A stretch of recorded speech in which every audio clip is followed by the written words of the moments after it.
Hello friends, welcome back to our YouTube channel exam dose. मैं प्रवीण कुमार आपका स्वागत करता हूं। तो दोस्तों, लास्ट वीडियो में हम मौर्यकाल पढ़ रहे थे और मौर्यकाल में हमने बात की थी किसकी? तो सम्राट अशोक की। तो लास्ट हमने छोड़ा था सम्राट अशोक के शिलालेखों के बारे में हम बात कर रहे थे कि किस प्रकार से जो मौर्यकालीन पूरी जो राज्य व्यवस्था थी उसके बारे में हमें पता जो चलता है वह पता चलता है अभिलेखों से। तो जिसमें कि अशोक के जीवन के तो सारी ही चीज़ें अभिलेखों से ही हमें पता चल जाती हैं। तो ऐसे हमें लगभग 40 से ज़्यादा अभिलेख जो हैं आज तक हमें प्राप्त हो चुके हैं। इन्हीं में अगर मैं बात करूं अशोक के, सबसे पहले हम यहाँ सोचेंगे, आप पूछोगे कि अशोक को अभिलेख लिखने की या फिर अभिलेख खुदवाने की प्रेरणा कहाँ से मिली थी। तो ऐसा हुआ ये था कि जब ईरानी आक्रमण हुए थे तो ईरानी आक्रमणों के क्रम में जो दारा प्रथम जो आया था उसको शिलालेख लिखवाने की आदत थी। तो वहीं से अशोक को भी बाद में जब उसका इतिहास पढ़ा तो अशोक को भी यह शिक्षा मिली कि इस प्रकार के शिलालेख जो है वह खुदवाए जाएं अपने राज्य के लिए। तो वहीं से अशोक जो है शिलालेख खुदवाने का काम कर देता है। तो अशोक के जीवन की जो सारी चीज़ें हैं या फिर अशोक का इतिहास हमें मोस्टली शिलालेखों से ही मिल जाता है। तो चलिए शुरू करते हैं उन्हीं को। तो सबसे पहले मैं बात करूं मौर्य काल में सम्राट अशोक की, तो जो अशोक के अभिलेख जो हमें प्राप्त हुए हैं वह लगभग 40 से ज़्यादा अभिलेख हैं, जिनमें से कुछ शिलालेख हैं। लास्ट वीडियो में हम इनका वर्गीकरण जो है वो तो पढ़ चुके थे। जिनमें से कुछ शिलालेख हैं, कुछ स्तंभ लेख हैं और कुछ गुफाएं या फिर मैं गुहा विहार कहूँ तो वह भी मिले हैं किसके? अशोक कालीन। तो यहीं से हम शुरू करेंगे। सबसे पहले शिलालेखों की बात करेंगे। तो शिलालेख जो है वह बेसिकली थे क्या? तो शिलालेख भाई कुछ ऐसा नहीं था कि भाई पत्थर कोई मतलब बहुत बड़ा लेख जो था वो खुदवा दिया जाता था। आजकल आप जैसे देखते हो कहीं कोई बिल्डिंग होती है तो उसका जो लोकार्पण करते हैं तो वहाँ भी एक नाम खुदवा दिया जाता है कि माननीय फलाने महोदय द्वारा इसका शिलान्यास किया गया। तो इसी प्रकार से अशोक ने भी क्या किए थे, बहुत सारे शिलालेख खुदवाए थे। तो शिलालेख यहाँ समझोगे, शिला मतलब पत्थर और पत्थर के ऊपर ही जो लेख थे या फिर जो अशोक के आदेश थे किस प्रकार से उनको अपना राज्य चलाना है और लोगों के कल्याण के लिए जो बातें लिखवाते थे उन्हीं को कहा गया है शिलालेख। तो शिलालेख इसलिए क्योंकि यह क्या थे, शिलाओं पर या फिर पत्थरों पर जो खुदवाए गए थे। तो ऐसे अभिलेखों के वर्गीकरण में सबसे पहले शिलालेख आते हैं और शिलालेख की जो संख्या है वह 14 है। तो अशोक के अलग अलग स्थानों से लगभग 14 शिलालेख जो है प्राप्त हुए हैं। तो आइए उन्हीं को हम क्रम से पढ़ते हैं, उनमें से क्या क्या मेन है वह हम देख लेते हैं। तो सबसे पहले अगर बात करूं तो यह शिलालेख जो है अशोक ने लिखवाए थे तो उनकी लैंग्वेज क्या थी या लिपि कौन सी थी। तो हम देख चुके थे कि इस समय तक आते आते ईरानी और यूनानी आक्रमणों के बाद से, जिसमें कि मैं कहूं कि ईरानी आक्रमण, तो वहां से जो है खरोष्टी लिपि ने जन्म लिया था। तो खरोष्टी लिपि ने जन्म लिया था और खरोष्टी लिपि बनती थी ब्राह्मी और अरमाइका लिपि से मिलकर। तो इसी प्रकार से जो अशोक के शिलालेख हैं उनमें खरोष्टी लिपि है, अरमाइका लिपि है, ग्रीक लिपि है और ब्राह्मी लिपि है। ये 4 लिपियों में अशोक के शिलालेख मिले हैं, जिनमें से सबसे ज़्यादा जो शिलालेख हैं वह ब्राह्मी लिपि में ही खुदवाए गए थे। तो अब आप बात करोगे कि भाई उस टाइम पे कौन ने किसने पढ़ा होगा इस लिपि को। तो लिपि को पढ़ना एक बहुत दुर्लभ काम था या फिर असहज तरीके से वह नहीं पढ़ी जा सकती थी। लेकिन 1837 में जब हम देखते हैं कि मोस्टली जो आर्कियोलॉजिकल सर्वे ऑफ इंडिया होता है वह बहुत सारे खुदाई के काम कर रहा होता है, तो 1837 में जो कनिंगम थे उन्हीं के एक सहकर्मी थे जिनका नाम था जेम्स प्रिंसिप। तो जेम्स प्रिंसिप द्वारा 1837 में सबसे पहले उनको पढ़ा गया। तो यहां मैं देखूंगा सबसे पहले खरोष्टी लिपि, ब्राह्मी और अरमाइका और ग्रीक, ये 4 लिपि मैंने आपको बताई हैं। इन 4 लिपियों में ही जो क्या थे अशोक के शिलालेख या फिर अभिलेख जो है प्राप्त होते हैं, जिनमें से सबसे ज्यादा जो अभिलेख हैं वह ब्राह्मी लिपि में मिले हैं। और इनके बारे में जो पढ़ा किसने था, तो यह थे कनिंगम के सहकर्मी थे जिनका नाम था जॉन्स प्रिंसिप, और उन्होंने 1837 में इनको पढ़ा था। अब मैं बात कर लेता हूं जो 14 शिलालेख हैं जिनमें से इंपोर्टेंट शिलालेख कौन से हैं। तो सबसे पहला जो शिलालेख है वह यह बताया गया है कि पशु बलि की इसमें निंदा की गई है। तो आप यहां से एक चीज देखोगे कि जिस प्रकार से जब कलिंग का युद्ध होता है, और जब कलिंग का युद्ध कब होता है, कलिंग का युद्ध होता है जब अपना सम्राट अशोक अपने शासन के 8 वर्ष पूरे कर चुका होता है और 9वें वर्ष में प्रवेश करता है। तो इसी समय पर ये हो जाता है 261 में कलिंग का युद्ध। और कलिंग के युद्ध के बाद अशोक का जो हृदय था वह परिवर्तन हो जाता है और वह बौद्ध धर्म को स्वीकार कर लेता है और बौद्ध धर्म के ही प्रचार प्रसार में लग जाता है। तो अब चूंकि वह बौद्ध धर्म को अपना चुका था, तो अब इसका विस्तार करना था उसको। तो उसी विस्तार के क्रम में उसने लेखों के माध्यम से लोगों के अंदर भावनाएं या फिर जानकारियां या फिर अपने आदेश जो हैं लोगों तक पहुंचाए थे। तो उनमें सबसे पहला जो आदेश था, क्योंकि अब यह बौद्ध धर्म को स्वीकार कर चुका था, तो यही जो पहला था वही आ जाता है यह पशु बलि की निंदा। तो पहला जो अभिलेख है जिसमें कि यह दिया गया है पशु बलि की निंदा, तो यहाँ पर यह बताया गया है, उस लेख में लिखा गया है कि मैं राजा प्रियदर्शी या फिर कहूँ तो अशोक ने यह शिलालेख खुदवाया है, और इसमें उसने यह बताया है कि पशुओं को नहीं मारना चाहिए और उनकी हत्या जो है नहीं करनी चाहिए। हालांकि उसमें यह भी कहा गया है कि ऐसे उत्सवों का भी आयोजन नहीं किया जाना चाहिए जिनमें क्या है पशुओं की बलि दी जाती होगी या फिर पशुओं की बलि दी जाती है। हालांकि कुछ जगहों से यह भी प्राप्त ज्ञान जो है हमें मिला है कि अशोक के खुद किचन या रसोई जो थी उसमें भी कई प्रकार के मीट जो है बनते थे, जिनमें से सबसे ज़्यादा जो प्रचलित मीट था वह मोर का मीट था या फिर मैं कहूँ तो वह सूप था। तो इस शिलालेख में अशोक ने लिखा है कि हमारे यहाँ आज से पहले लगभग 1000 से भी ज़्यादा प्रकार के जीव जंतुओं को मारकर सूप बनाया जाता था, जिनको के मोस्टली को अब मैं छोड़ चुका हूँ, अब 1-2 बचे हैं उनको भी आगे छोड़ दूंगा। तो यही था पहला आदेश या फिर पहला जो था शिलालेख में यह लिखा गया है पशु बलि की निंदा। दूसरे शिलालेख की मैं बात करूं तो इसमें दिया गया है समाज कल्याण, मनुष्य व पशु चिकित्सा। तो समाज कल्याण, अब इसमें यह कहा गया था कि अशोक ने खुद अपने शिलालेख में लिखा था कि जो लोगों का कल्याण करना है या फिर उनके लिए अच्छे अच्छे काम करना मेरा धर्म है। तो समाज कल्याण के प्रति मैं तत्पर अब तैयार हूं आगे से। यह था अशोक का दूसरा शिलालेख जिसमें बताया गया है कि समाज कल्याण, मनुष्य और पशु की चिकित्सा के बारे में। तीसरे शिलालेख की मैं बात करूं तो तीसरे शिलालेख में अशोक द्वारा यह बताया गया है किस प्रकार से बौद्ध धर्म के प्रचार प्रसार के लिए वह हर 5वें वर्ष पर आयुक्तों को अपने को प्रादेशिक और राजूकों को नियुक्त करता था और धर्म प्रचार के लिए भेजता था। तो यह है अशोक का तीसरा शिलालेख। मैं चौथे शिलालेख की अगर बात करूं तो चौथे शिलालेख में बेरी घोष की जगह धम्म घोष को अपनाया है। तो ये सबसे ज़्यादा इंपॉर्टेंट है फोर्थ शिलालेख जो है, जिसमें कि यह बताया गया है अशोक द्वारा जो बेरी घोष अर्थात कहूँ तो युद्ध नीति जो थी उसको छोड़ दिया है और युद्ध नीति की जगह अब मैं धर्म की नीति पर चलूंगा। तो यह चौथा शिलालेख जो है कब के बाद का है, यह था कलिंग युद्ध के बाद का। तो चौथा शिलालेख भेरी घोष की जगह धम्म घोष। यही मैं 5वें शिलालेख की मैं बात करूंगा तो 5वें शिलालेख में हमने देखा था कि अशोक ने किस प्रकार से बौद्ध धर्म के प्रचार प्रसार के लिए या फिर उसके उत्थान के लिए धर्म महामात्रों की नियुक्ति की थी। तो अपने दरबार में या फिर अपने राज्य में धर्म महामात्रों की नियुक्ति करता था अशोक। तो यह बात जो है हमें पता चलती है अशोक के 5वें शिलालेख से। छठा शिलालेख जो है अशोक का, उसमें अशोक द्वारा यह बताया गया है कि मेरे जो राज्य है उसमें राज्य व्यवस्था किस प्रकार से चलती है।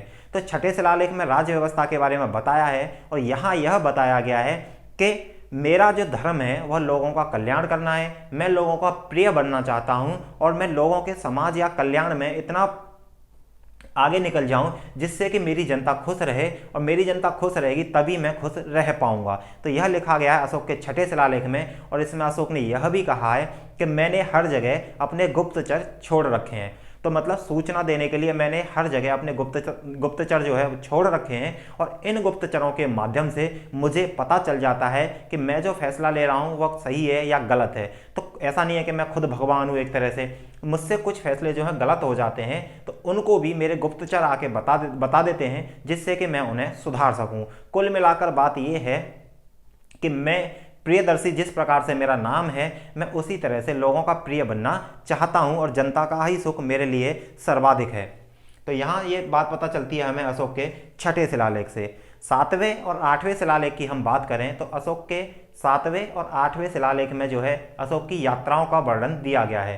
तो हमने देखा था कि अशोक जो है धर्म यात्रा के लिए या फिर बौद्ध धर्म के प्रचार के लिए यात्रा पर निकला था। तो अपने 10वें वर्ष में वो यात्राएं प्रारंभ जो है कर देता है अशोक। और अशोक यही जो है 7वें और 8वें शिलालेख में बताया गया है यात्राओं का विवरण।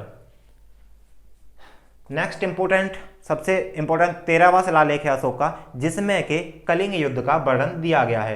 तो 13वां अभिलेख जो है, 13वां शिलालेख अशोक का जो है, उसमें कलिंग युद्ध का वर्णन दिया गया है। 261 BC में कलिंग युद्ध होता है और इसी के बाद जो सम्राट अशोक थे उनका हृदय परिवर्तन हो जाता है जब वह युद्ध भूमि में जाता है या फिर रणभूमि में जाता है और वहां देखता है कि इतने सारे लोग मरे पड़े हैं और इतना खून बह रहा है, कुछ लोगों को बंदी भी बना लिया गया था। तो यहाँ से उसका हृदय परिवर्तन हुआ था। तो इस कलिंग युद्ध का विवरण जो है 13वें शिलालेख में दिया गया है। तो 5वां शिलालेख याद रखेंगे, इंपोर्टेंट है, धर्म महामात्रों की नियुक्ति, और इसमें आता है फिर 13वां शिलालेख जिसमें कि कलिंग युद्ध का वर्णन भी दिया गया है। और 14वां जो शिलालेख था अशोक का, लास्ट शिलालेख, उसमें यह पता चला है कि धार्मिक जीवन जीने की प्रेरणा जो है अशोक ने दी थी। तो इस प्रकार से सम्राट अशोक के इतिहास के बारे में हमें जो शिलालेख थे 14, उनसे इस प्रकार से हमें जानकारी मिलती है। नेक्स्ट अभिलेखों के वर्गीकरण में हमने देखा था स्तंभ लेख। तो अब हम ये देखेंगे कि स्तंभ लेख होते क्या हैं। तो यहाँ भी स्तंभ लेख, यह भी एक प्रकार के आदेश ही थे, किसके? अशोक के, जो कि वह अपनी जनता को देता था। तो जनता को इन लेखों के माध्यम से वह आदेश देता था। तो इन्हीं में से शिलालेख थे और दूसरे आते हैं स्तंभ लेख। स्तंभ मतलब होता है खंबा। तो खंबे पे कुछ लेख खुदवाए गए थे या फिर कुछ आदेश जो है खुदवाए गए थे, तो वही थे स्तंभ लेख। तो स्तंभ लेखों की जो संख्या है वह 7 बताई गई है कि 7 स्तंभ लेख थे, जिनमें से कि एकमात्र स्तंभ लेख जो है टोपरा वाला दिल्ली टोपरा स्तंभ लेख है, जिससे कि उसके 7 के 7 आदेश जो हैं उस स्तंभ से मिले हैं। बाकी जो स्तंभ है उन पर किसी पे 6 हैं, किसी पे 5 हैं, इस प्रकार के आदेश मिले हैं। तो दिल्ली टोपरा का एकमात्र स्तंभ ऐसा था अशोक का जिस पे कि 7 के 7 जो है आदेश वह हमें मिले हैं। तो शुरू करते हैं अशोक के स्तंभ लेख। तो यह स्तंभ लेख बेसिकली थे क्या? तो ये भी क्या थे? पशु पक्षियों की जो आकृतियां थी उनके माध्यम से भी कुछ जो है आदेश या फिर सूचनाएं जो है जनता तक अशोक पहुंचाता था। अशोक के इंपोर्टेंट स्तंभ लेखों में मैं बात करता हूं सबसे पहले दिल्ली टोपरा स्तंभ लेख। तो इसका नाम दिल्ली टोपरा स्तंभ लेख इसीलिए है क्योंकि यह टोपरा जो है एक जगह पड़ता है अंबाला में। तो अंबाला के हरियाणा डिस्ट्रिक्ट में एक जगह पड़ता है जहां पर यह स्तंभ जो है मूलतः था, मतलब प्रारंभ में या फिर स्टार्टिंग में यह टोपरा में था। लेकिन फिरोज शाह तुगलक जब मुगल साम्राज्य आ जाता है, दिल्ली पर शासन करता है, तो उस समय पर फिरोज शाह तुगलक इसको वहां से उखड़वा लेता है और इसको दिल्ली में स्थापित करवा देता है। तो मूलतः यह था टोपरा में, जिसको बाद में दिल्ली लाया गया, किसके द्वारा? फिरोज शाह तुगलक द्वारा। तो यहां से प्रश्न बन सकता है कि जो दिल्ली टोपरा स्तंभ लेख था इसको दिल्ली में किसके द्वारा लाया गया। इसी स्तंभ लेख की मैं बात करूं तो इसके अलग अलग नाम भी हैं, जिसको कि हम फिरोज शाह की लाट भी बोलते हैं। दिल्ली टोपरा स्तंभ लेख को ही फिरोज शाह की लाट, भीमसेन की लाट, या फिर दिल्ली शिवालिक की लाट, या और सुनहरी लाट। तो यह 4-5 नाम जो हैं दिल्ली टोपरा स्तंभ लेख के ही हैं। भीमसेन की लाट, फिरोज शाह की लाट, सुनहरी लाट और दिल्ली शिवालिक लाट। तो यहाँ से हम इसको याद रखेंगे और यही जो है इम्पोर्टेंट है क्योंकि सबसे ज़्यादा जो है सारे के सारे जो लेख हैं 7 के 7 स्तंभ लेखों में दिल्ली टोपरा वाले पे खुदे हुए मिले हैं। नेक्स्ट हम बात करते हैं दिल्ली मेरठ स्तंभ लेख की। तो यह जो दिल्ली मेरठ स्तंभ लेख है यह भी ओरिजिनल में मतलब स्टार्टिंग में जब यह बनवाया गया था तो यह मेरठ में स्थापित था। तो दिल्ली मेरठ का जो स्तंभ लेख है यह मेरठ में था, जिसको कि बाद में फिर फिरोज शाह तुगलक द्वारा ही इसको भी दिल्ली में स्थापित करवाया गया। तो इससे पहले वाला टोपरा वह भी फिरोज शाह तुगलक द्वारा दिल्ली लाया गया था और यह जो है मेरठ वाला इसको भी फिरोज शाह तुगलक द्वारा अपने शासनकाल में दिल्ली में स्थापित करवाया गया। नेक्स्ट स्तंभ लेख की मैं बात करूं तो यह है प्रयाग या फिर इलाहाबाद का स्तंभ लेख। तो प्रयाग या इलाहाबाद का स्तंभ लेख जो है यह मूलतः कौशाम्बी में था, जिसको कि अकबर द्वारा, तो यह भी एक अकबर द्वारा इसको कहाँ पर लाया गया? जो इलाहाबाद का किला है वहाँ पर स्थापित करवाया गया। तो यह प्रारंभ में कहाँ था? तो यह था कौशाम्बी में। तो हमने देखा दिल्ली टोपरा स्तंभ लेख, दिल्ली मेरठ स्तंभ लेख और प्रयाग या फिर इलाहाबाद का स्तंभ लेख। एक इंपॉर्टेंट स्तंभ लेख है वह है सारनाथ का स्तंभ, और यही जो सारनाथ का स्तंभ है यह सबसे ज़्यादा इम्पोर्टेंट है। तो यह इम्पोर्टेंट क्यों है? इसके पीछे का कारण है इसकी विशेषताएं। तो इसकी सबसे बड़ी विशेषता जो है सारनाथ के स्तंभ लेख की, यहाँ से हमारा एक तो राष्ट्रीय चिन्ह निकल के आता है और राष्ट्रीय झंडे में जो आप अशोक 24 तीलियां देखते हो वह भी अशोक द्वारा ही बनवाया गया था। कौन सा? सारनाथ का स्तंभ लेख। तो इसकी विशेषताएं अगर मैं बात करूं तो सबसे पहले इसकी विशेषता है पशु वाली आकृति। तो इस स्तंभ लेख में मैंने बताया था कि यह स्तंभ लेखों में क्या था, आदेश थे या फिर पशु पक्षियों के जो है चिन्ह होते थे, जिनके माध्यम से अपने आदेशों को या फिर अच्छी अच्छी भावनाएं जो कि लोगों में विकसित हों, उनके लिए यह अशोक क्या करता था, इनका निर्माण करवाता था। तो सारनाथ का स्तंभ लेख जो है, इसमें सबसे बड़ी विशेषता हो है उसकी पशु वाली आकृति। तो इसमें एक 4 पशु की आकृति है जिसमें के 4 शेर हैं। तो इसमें 4 शेर हैं। तो यहां से प्रश्न कई बार पूछा गया है कि कितने शेर जो है अशोक का जो स्तंभ है सारनाथ का उसमें थे। तो इसमें 4 स्तंभ, 4 अशोक वो हैं, सिंह हैं। लेकिन विशेषता यह है इसकी कि आप इसको किसी भी साइड से देखोगे तो एट ए टाइम आपको 3 ही शेर दिखाई देंगे।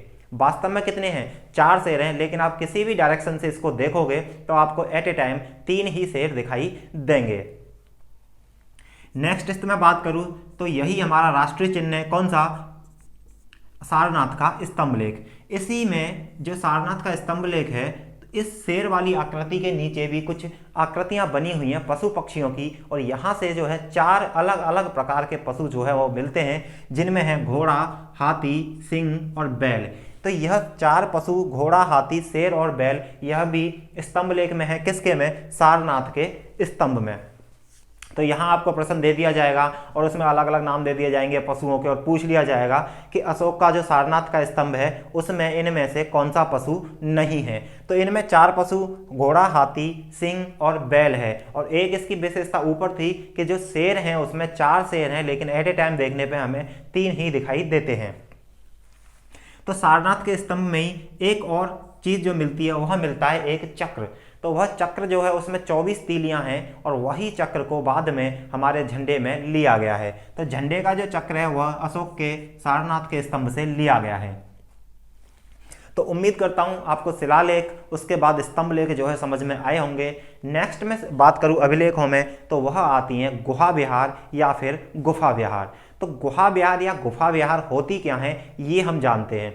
तो गुफा विहार या गुहा विहार जो थी वह क्या थी, अशोक ने अपने शासनकाल में पहाड़ियों को काटकर कुछ गुफाओं का निर्माण कराया था।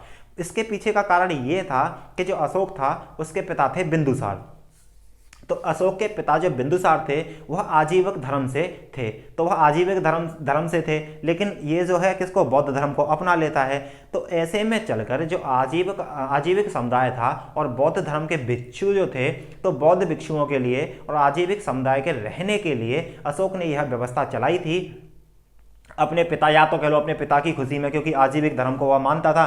तो आजीविकों के लिए और बौद्ध भिक्षुओं के लिए जो है गुफाओं का निर्माण करवाया था। तो यहीं पर बिहार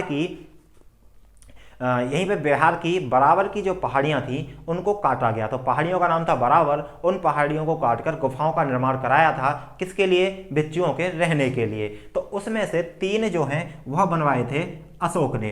तो इन्हीं गुफाओं के बाहर एक लेख लिखा रहता था जिसमें से कि गुफा दान का विवरण मिलता है। तो इन्हीं गुफाओं के बाहर एक लेख लिखवा दिया गया और उसमें बताया गया कि ऐसे ऐसे ये जो गुफाएं हैं बौद्ध भिक्षुओं को और आजीविकों को सम्राट अशोक द्वारा दान किए गए हैं। तो इनमें से 3 गुहा विहार जो हैं वह अशोक ने बनवाई थी बराबर की पहाड़ियों को काटकर, जिसमें से आती है कर्ण चौपर गुफा, दूसरी आती है विश्व झोंपड़ी गुफा और तीसरी आती है सुदामा गुफा। तो कर्ण चौपर गुफा, सुदामा गुफा और विश्व झोंपड़ी गुफा, यह 3 अशोक द्वारा बनवाई गई थी। बाद में चलकर एक और गुफा का निर्माण हुआ था, वह थी लोमस ऋषि की गुफा। तो लोमस ऋषि की गुफा जो है बताया जाता है कि अशोक के पोते ने बनवाई थी। तो यह भी बराबर और नागार्जुन की पहाड़ियों को काटकर बनवाई गई थी। तो इस प्रकार से हमें 4 गुफाएं मिलती हैं, जिनमें से 3 का निर्माण अशोक ने करवाया था और चौथी जो है वह अशोक के पोते द्वारा निर्माण कराया गया था। अब मैं बात करूंगा अशोक के स्तूप या फिर चैत्य।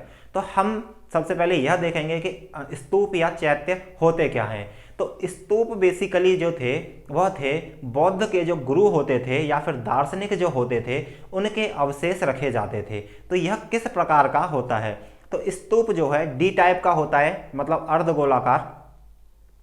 तो डी टाइप का यह होता है और इसमें ये है स्तूप, ये डी टाइप का है और इसमें इस प्रकार के बने होते थे, ऊपर झंडा लगा रहता था और यहाँ पर जो बौद्ध धर्म के गुरु थे उनके अवशेषों को रखा जाता था और बाहर से इसको लकड़ी का बनवाया जाता था। तो सेफ्टी के लिए इसको बाहर से लकड़ी का बनाया जाता था और यह डी टाइप का होता था। तो यहाँ होते हैं ये स्तूप। तो स्तूपों में क्या होता है, स्तूपों में जो बौद्ध धर्म के दार्शनिक या गुरु थे उनके अवशेष रखे जाते थे। और चैत्य जो होते हैं, चैत्य होता है बौद्ध धर्म के व्यक्तियों के लिए पूजा स्थल। तो चैत्य और स्तूप दोनों में आप अंतर समझेंगे। स्तूप यहाँ पर अवशेष रखे जाते थे और चैत्य जो थे वह थे पूजा स्थल।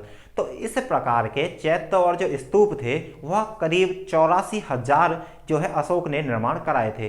तो 84,000 स्तूपों का निर्माण जो है अशोक के काल में हुआ था।